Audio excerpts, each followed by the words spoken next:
जय श्री कृष्णा, राधे राधे। भक्त जनों, आज आप सुनेंगे सोम प्रदोष व्रत कथा। एक ग्राम में एक दीनहीन ब्राह्मण रहता था। उसकी धर्मनिष्ठा पत्नी प्रदोष व्रत करती थी। उनके एक पुत्र था। एक बार वो पुत्रा गंगा स्नान को गया।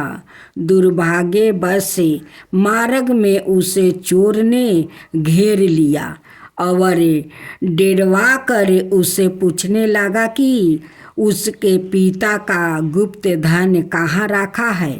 बालक ने दीनतापूर्वक बताया कि वो अत्यंत निर्धन है और दुखी है।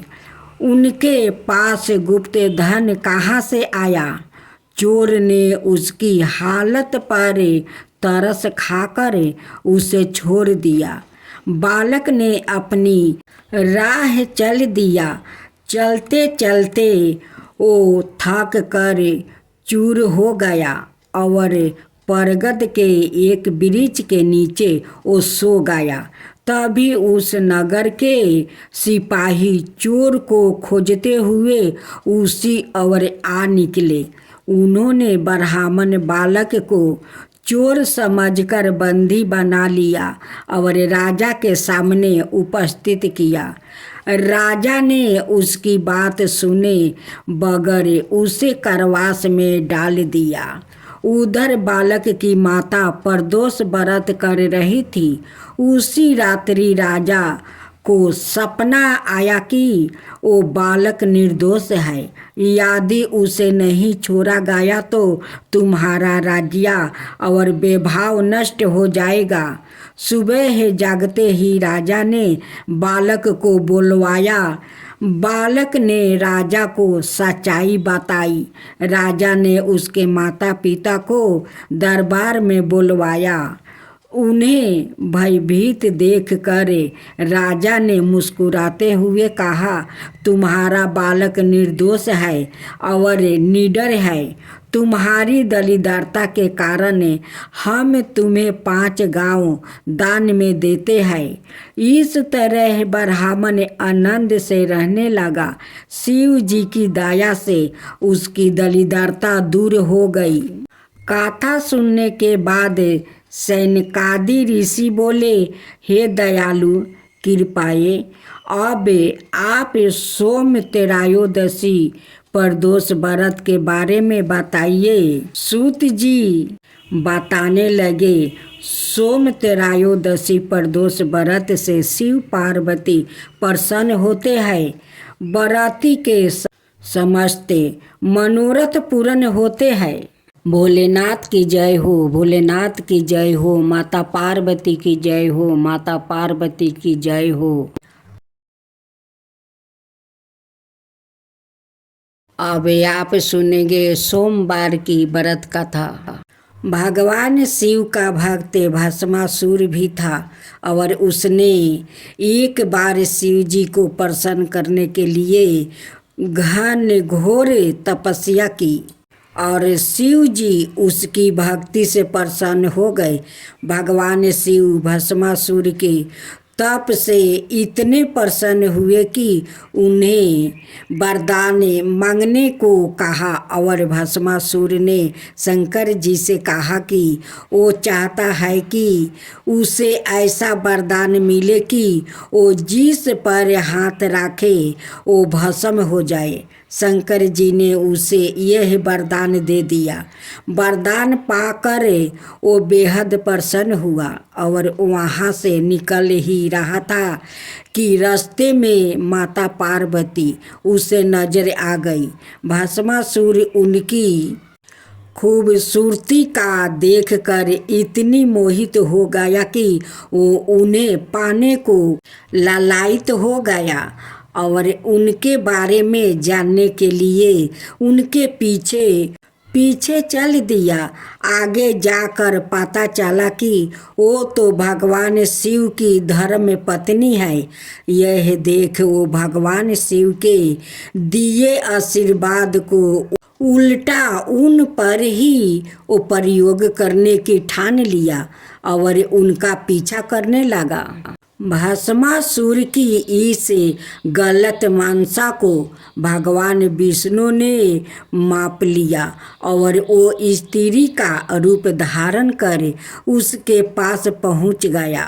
वो जानते थे कि भगवान शिव को बचाने के लिए यह नाटक ही काम में आ सकता है। भगवान विष्णु का स्त्री रूप बेहद मोहित करने वाला था। भस्मासुर जब उनको देखा तो वो मोहित हो गया। भगवान विष्णु ने उसे मोहित कर अपने साथ नृत्य करने पर बेबस कर दिया और वो नृत्य करने लगा। भस्मासुर के साथ नृत्य करते हुए भगवान विष्णु जी ने उसका हाथ उसके ही सिर पर रखवा दिया और उसका हाथ सिर पर रखते ही वो भस्म हो गया। इस तरह भगवान शिव शंकर अपने ही दिए वरदान से फंस गया और भगवान विष्णु ने स्त्री रूप धारण कर उनके प्राणों की रक्षा की थी। दूसरा भोलेनाथ की कथा। एक बार भगवान शिव और माता पार्वती घूमते हुए काशी पहुंच गए। एक बार शिव अपना मुंह पूरब दिशा की ओर करके बैठे थे। उसी समय पार्वती ने पीछे से आकर अपने हाथों से भगवान शिव की आँखों को बंद कर दिया। ऐसा करने पर उस पल के लिए पूरे संसार में अंधकार छा गया। जैसे ही माता पार्वती के हाथों का स्पर्श भगवान शिव के शरीर पर हुआ, वैसे ही भगवान शिव के सिर से पसीने की बूंद गिरने लगी। उन पसीने की बूंदों से एक बालक प्रकट हुआ। उस बालक का मुंह बहुत बड़ा था और भयंकर था। उस बालक को देखकर माता पार्वती ने भगवान शिव से उसकी उत्पत्ति के बारे में पूछा। भगवान शिव ने पसीने से उत्पन्न होने के कारण उसे अपना पुत्र बताया। अंधकार में उत्पन्न होने की वजह से वो बालक अंधा था, इसलिए उसका नाम अंधकार रखा गया। कुछ समय बाद दैत्य हिरण्यक्ष के पुत्र प्राप्ति का वर मांगने पर भगवान शिव ने अंधक को उस पुत्र रूप में वरदान कर दिया। शिव पुराण में दिए गए एक प्रसंग के अनुसार पार्वती भगवान शिव को पति रूप में पाना चाहती थी, जिसके लिए पार्वती कई बरस से कठोर तपस्या कर रही थी। माता पार्वती की तपस्या देखकर भगवान शिव उनकी भक्ति पर प्रसन्न थे, लेकिन भगवान शिव उनके प्रेम की प्रतीक्षा लेना चाहते थे। प्रतीक्षा लेने के लिए भगवान शिव एक ब्राह्मण का रूप धारण करके माता पार्वती के आश्रम में आ गए, जहाँ देवी पार्वती तपस्या कर रही थी। पार्वती को तपस्या करते देखे ब्रह्मा रूपी भगवान शिव ने माता से इतनी कठोर तपस्या करने का कारण पूछा। ब्रह्मा के ऐसा पूछने पर पार्वती ने उन्हें बताया कि वो भगवान शिव को अपने पति रूप में वो पाना चाहती है। उन्हीं को पाने के लिए वो तपस्या कर रही है। माता पार्वती के ऐसे करने पर ब्रह्मा रूपी शिव माता पार्वती के सामने भगवान शिव की निंदा करने लगे। ब्राह्मण के मुंह से भगवान शिव की निंदा सुनने पर माता पार्वती ने ब्राह्मण की बातों का विरोध किया।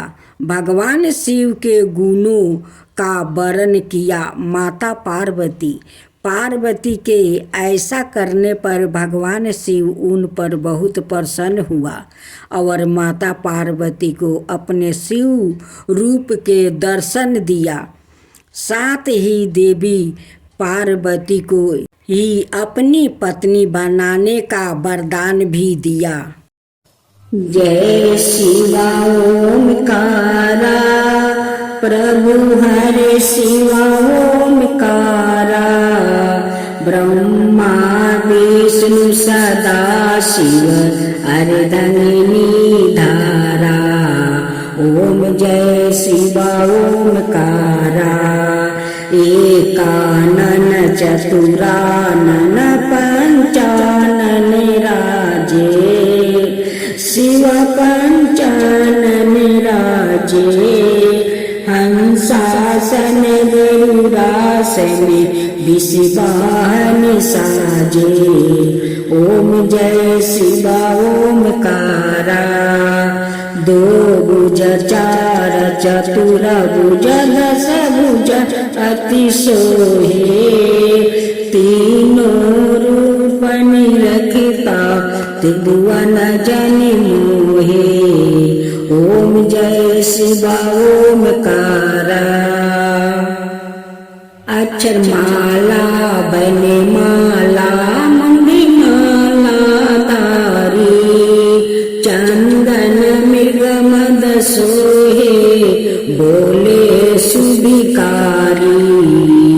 ओम जय शिवा ओमकारा श्वेतांबर पीतांबर गंबर अंगे सनकादिक बरे मादिक भूतादिक संगे। ओम जय शिवा ओमकारा करके मध्यम कमंडल चक्र त्रिशूल धरता जग करता जग भरता जग पालन करता। ओम जय शिवा ओमकारा ब्रह्मा विष्णु सदा शिव जानते अविवेका प्राण बचर के मध्यम याहे तीनों एका। ओम जय शिवा ओमकारा तिरगुण शिवाजी के आरती जो कोई नर गावे शिवा जो कोई नर गावे। कहत शिवानंद स्वामी मन भजत शिवानंद स्वामी मन बाचित फल पावे। ओम जय शिवा ओमकारा जय शिवा ओम